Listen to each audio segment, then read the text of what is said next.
28 फरवरी 1949 वो दिन था जब ताइवान में एक खातून को गैर कानूनी सिगरेट बेचने पर बदतरीन तशद्दुद का निशाना बनाया गया तो ताइवान में लाखों लोग सड़कों पर निकल आए। इस दिन को ताइवान की तारीख का स्याह तरीन दिन करार दिया जाता है जब हुकूमत की तरफ से मुजाहिरीन को ताकत से कुचलने की कोशिश में आज़ाद ज़राए के मुताबिक 18,000 से 28,000 के दरमियान लोगों को जान से मार दिया गया। वो ताइवान जिसकी कुल आबादी तकरीबन 2.25 करोड़ होगी, जो चीन की सरहदों से दूर एक जजीरा है, मगर वो कैसे चीन जैसे तकरीबन 1 अरब 40 करोड़ आबादी वाले और दुनिया की असल सुपर पावर के मुकाबले पर डट कर खड़ा है। वो ताइवान जिसके आमिर हुक्मरान चियांग काई शेक को 1971 तक अक़वाम मुत्तहिदा, अमरीका और दीगर यूरोपीय ममालिक पूरे चीन का वाहिद नुमाइंदा करार देकर सरबराह मुमलिकत का प्रोटोकॉल दिया करते थे। और वही ताइवान जिस पर कब्जा जमाना आज भी चीन का एक बड़ा ख्वाब है। एक डिजिटल पर आज की खसूसी वीडियो में हम इसी चीन ताइवान तनाज़े पर बात करेंगे। मैं हूँ जवेरिया अजमल। 21वीं सदी में दुनिया के बड़े जोग्राफियाई तनाज़ात की बात की जाए तो इसमें चीन और ताइवान का तनाज़ा सरे फहरिस्त है। और अगर ये कहा जाए कि पूरी दुनिया की सियासत पर इस तनाज़े का असर पड़ता है तो ये भी बेजा नहीं होगा। आज चीन और ताइवान के दरमियान जो मसला है, इसकी पीक दूसरी जंग अजीम के करीबी सालों से शुरू होती है।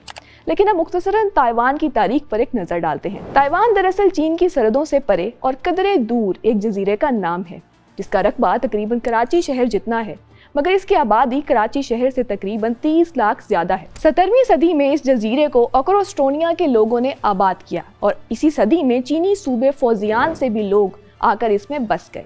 यहाँ पर बादशाही निज़ाम कायम हुआ और तकरीबन 200 साल तक यहाँ पर यही निज़ाम कायम रहा। यानी चीन और ताइवान इस वक्त एक ही हुकूमत के ज़ेर इंतज़ाम थे। 1894 में चीन और जापान के दरमियान तारीखी जंग में जब चीन को शिकस्त हुई तो ताइवान जापान के ज़ेर इंतज़ाम आ गया। इसी दौरान 1912 में आखिरी शाही खानदान चिंग का खात्मा हुआ और नाम नहाद जमहूरी चीन का आगाज़ हुआ। मगर ये भी सच है कि जापान ने इसे 50 सालों तक एक जदीद कॉलोनी में तब्दील कर दिया। मगर जब दूसरी जंग अजीम में चीन और इत्तेहादियों को फतह हुई और जापान को शिकस्त हुई तो इसके नतीजे में काहिरा के एलामिये में ताइवान चीन को वापस कर दिया गया। यहाँ से अब चीन और ताइवान के इस तनाज़े की कहानी का आगाज होता है। इसकी वजह से आज भी अक्सर दोनों मुल्कों की सरहदों पर कशीदगी रहती है। इसकी वजह कुछ यूँ है कि चीन में इस जमाने में माओ जेडोंग की सरबराही में कम्युनिज्म की तहरीक जोरों पर थी, मगर चीन पर एक और आमिर काई शेक की हुकूमत थी।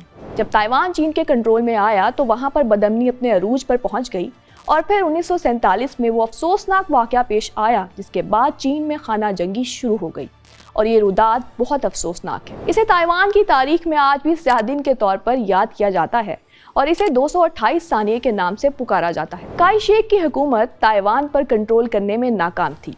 माओ जेडोंग का कम्युनिज्म पूरी तेजी के साथ फैल रहा था और यही वो वक्त था जब आवाम सड़कों पर निकल आई। ये खाना जंगी इस वक्त शुरू हुई जब फौजी हुकूमत की तरफ से एक खातून को गैर कानूनी सिगरेट फरोख्त करने के इल्ज़ाम में बदतरीन तशद्दुद का निशाना बनाया गया।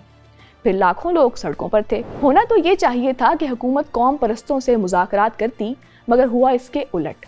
फौजी आमिर ने सीधी गोलियों का हुक्म दे दिया और फिर एक अंदाजे के मुताबिक 28 फरवरी को 18,000 से 28,000 के दरमियान लोग जान की बाजी हार गए। इस एक वाक़े से ताइवान में कौम परस्त हुकूमत पर कारी ज़रब लगी। इसके बाद वहाँ पर जमहूरी तहरीकों और आज़ादी के मुतालबे का एक ऐसा सिलसिला शुरू हुआ जिसने फिर थमने का नाम नहीं लिया। माओ जेडोंग इस वक्त चीन में कम्युनिस्ट पार्टी की क़यादत कर रहे थे और खाना जंगी में मसरूफ़ थे। इन्हें इस ताने से बराह रास्त फ़ायदा हुआ। इस वाक़े ने दरअसल जलती पर तेल का किरदार अदा किया।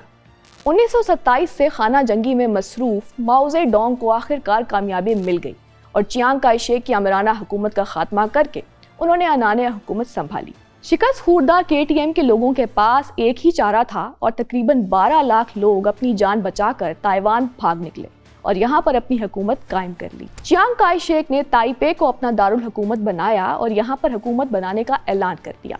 मगर इसमें सबसे दिलचस्प बात यह है कि चियांग ने खुद को ताइवान का नहीं बल्कि पूरे चीन का सरबराह मुकर्रर किया और हैरानकुन तौर पर अमेरिका समेत यूरोपीय ममालिक और अक़वाम मुत्तहिदा भी चियांग काई शेक को ही चीन का सरबराह मानता था और इसी से मामलात तय किए जाते थे। यानी कराची के रकबे और आबादी जितने जजीरे पे बैठा एक हारा हुआ आमिर अब चीन का नाम नेहाद सरबराह था और पूरी दुनिया इसे तस्लीम भी कर रही। अगर इस हैरानकुन वाक़े के तनाजुर में झांकने की कोशिश करें तो मालूम होगा कि इस वक्त दुनिया में 2 आलमी ताकतों यानी अमेरिका और सोवियत यूनियन के दरमियान सर्द जंग जारी थी। अमेरिका किसी भी सूरत कम्युनिज्म को सपोर्ट नहीं कर सकता था और चीन में माओ जेडोंग की हुकूमत में कम्युनिस्ट निज़ाम राइज किया जा चुका था। इस दौरान अक़वाम मुत्तहिदा में ताइपे में बैठे चियांग काई शेक ही चीन के सरबराह के तौर पर पूरी दुनिया में नुमाइंदगी करते थे। अक़वाम मुत्तहिदा में भी चियांग चीन के सरबराह के तौर पर शिरकत करते थे और इस दौरान माओ जेडोंग ने चीन में इनकलाबी इस्लाहात से इसे दुनिया की एक बड़ी ताकत और अहम मुल्क में तब्दील कर दिया, तो दुनिया का मंजरनामा भी बदलने लगा। 1971 वो साल था जब अक़वाम मुत्तहिदा ने ताइवान की रुकनियत खारिज कर दी और चीन को वाहिद कानूनी हुकूमत तस्लीम करते हुए इसे अक़वाम मुत्तहिदा की रुकनियत दे दी। यही वो वक्त था जब चीन की ताकत को तस्लीम करते हुए पूरी दुनिया के अहम ममालिक, ख़ास तौर पर अमेरिका और दीगर यूरोपीय ममालिक ने चीन को तस्लीम करना शुरू कर दिया। और इसका नतीजा ये निकला कि आज पूरी दुनिया के सिर्फ 15 ममालिक ऐसे हैं जिन्होंने बतौर अलग रियासत ताइवान को तस्लीम कर रखा है। अक़वाम मुत्तहिदा और दीगर ममालिक की तरफ से चीन को तस्लीम किए जाने के बाद ये मौका था ताइवान और चीन में तनाज़ात के मज़ीद अबवाब का। एक तरफ अमेरिका ने चीन को तस्लीम कर लिया था, मगर दूसरी तरफ ताइवान की पसे पर्दा हिमायत भी जारी रखी। मुबैना तौर पर ताइवान को असलहा और माली इमदाद अमेरिका और दीगर इत्तेहादी ममालिक की तरफ से दी जाती थी। ताइवान का यह दावा है कि वो ही पूरे चीन की मुंतखब हुकूमत का हामिल है। एक तरफ 70 की दिहाई के बाद चीन में कम्युनिस्ट निज़ाम परवान चढ़ता रहा, मगर 1975 में चियांग काई शेक की वफात के बाद सूरत हाल ये बनी कि वहाँ पर जमहूरी निज़ाम को राइज कर दिया गया। इंडस्ट्री परवान चढ़ी और सनती दुनिया में ताइवान की मसनूआत ने अपनी जगह बनाना शुरू कर दी, मगर इसके बावजूद चीन ने ताइवान पर अपना तसल्लुत कायम रखने की कोशिश जारी रखी। चीन का मौक़िफ़ ये है कि ताइवान चीन का एक लाजमी हिस्सा है और अगर ज़रूरी हो तो ताकत के ज़रिए दोबारा मुत्तहिद होना चाहिए। नतीजा ये निकला कि चीन और ताइवान की सरहदें, जिनके दरमियान समंदर हाइल है, इसी के मरकज़ को इनका बॉर्डर समझा जाता है और अक्सर चीन इस कंट्रोल लाइन की खिलाफ वर्जी करते हुए ताइवान की समंदरी हदूद में दाखिल हो जाता है। अक्सर चीन की जानिब से ताइवान के एयर डिफेंस शनाख्ती जोन पर हमला किया जाता है। ताइवान की सरहदों के करीब पानियों में बहरी मशकें की जाती हैं। ताइवान के सरकारी इंफ्रास्ट्रक्चर पर हमले किए जाते हैं। दूसरी तरफ अमेरिका हर तरह से ताइवान की मदद जारी रखे हुए है।